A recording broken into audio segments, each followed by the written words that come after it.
பண்டைய அயோத்தி அரசர்களில் சிறந்தவன் ஆட்சி செய்த பேரரசு அவர் தசரதன். அரண்மனை மண்டபத்தில் அரசவை கூட்டம் நடைபெறுகிறது. திடீரென வானத்தை தொடும் தபசக்தியுடன் ஒரு முனிவர் உள்ளே நுழைக்கிறார். அவர் விசுவாமித்திரர். மகாராஜா தசரதா, அரசவையில் அமைதி நிலவுகிறது. நான் ஒரு மகா யாகம் நடத்துகிறேன். ஆனால் அரக்கர்கள் அதை கலைக்கிறார்கள். அதை காப்பாற்ற உங்கள் மகன் ராமனை என்னுடன் அனுப்ப வேண்டும். இந்த வார்த்தைகள் தசரதனின் இதயத்தை உலுக்கியது. ராமன், அவரது கண்களின் ஒளி, அவரது வாழ்க்கையின் மூச்சு. முனிவரே, ராமன் இன்னும் குழந்தை பருவம் தாண்டவில்லை. அரக்கர்களை எதிர்கொள்வது அவனுக்கு சாத்தியமா? அரசரின் குரலில் ஒரு தந்தையின் பயம் ஒலிக்கிறது. அந்த வேளையில் அமைதியாக எழுந்தார் மற்றொரு மகா முனிவர், வசிஷ்டர். மகாராஜா, ராமன் சாதாரண இளவரசன் அல்ல. அவன் தர்மத்தின் உருவம். இந்த பயணம் அவன் விதியின் தொடக்கம். தசரதன் கண்களில் நீர் மிதக்கிறது. ஆனால் ஒரு அரசனாகவும் தர்மத்தை காக்கும் ஒருவராகவும் அவர் சம்மதிக்கிறார். அரண்மனை வாசலில் தன்னுடைய அண்ணனுடன் செல்ல தயார் நிலையில் நிற்கிறார். அவருடன் பிரியாத சகோதரன் லட்சுமணன். இது ஒரு சாதாரண பயணம் அல்ல.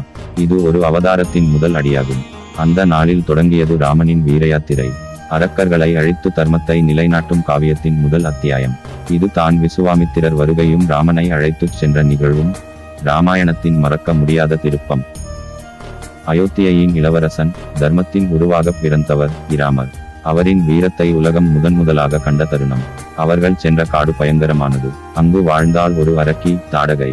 ஒரு காலத்தில் அழகான பெண். ஆனால் சாபத்தால் அரக்கியாக மாறினாள். அவள் கொடியவள், யாரையும் உயிரோடு விடாதவள்.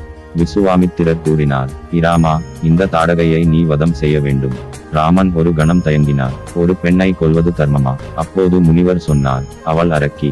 அவள் தர்மத்திற்கு எதிரானவள். தர்மத்தை காப்பது தான் உன் கடமை. தாடகை கொந்தளித்தாள். மரங்களை பிடித்து எறிந்தாள். புயல் போல் கர்ஜித்தாள். ஆனால் ராமன் அமைதியாக தனது வில்லை கட்டினார். ஒரே அம்பில் தாடகையின் உயிரை முடித்தார்.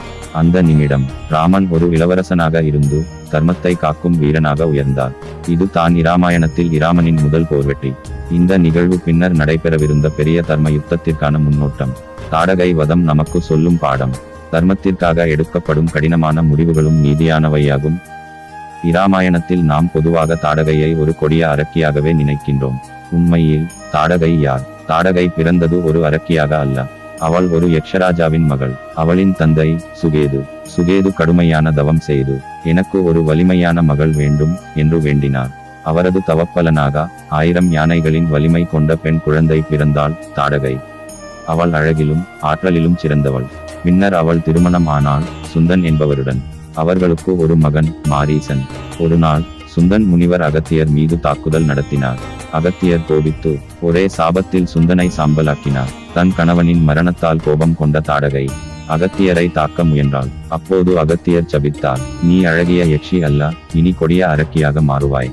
அந்த சாபத்தால் தாடகை தனது உருவத்தையும் மனத்தையும் இழந்தாள். அவள் மனிதர்களை துன்புறுத்தும் அரக்கியாக மாறினாள். அந்த அம்பு அவளின் உயிரை மட்டும் அல்ல, அவளின் சாபத்தையும் முடிவுக்கு கொண்டு வந்தது. அவள் விழுந்த தருணத்தில் அவளின் அரக்க உருவம் நீங்கி முன்னைய தெய்வீக இயல்புக்கு திரும்பினாள். இது தான் அவளின் சாப விமோசனம். கதை சொல்லும் உண்மை.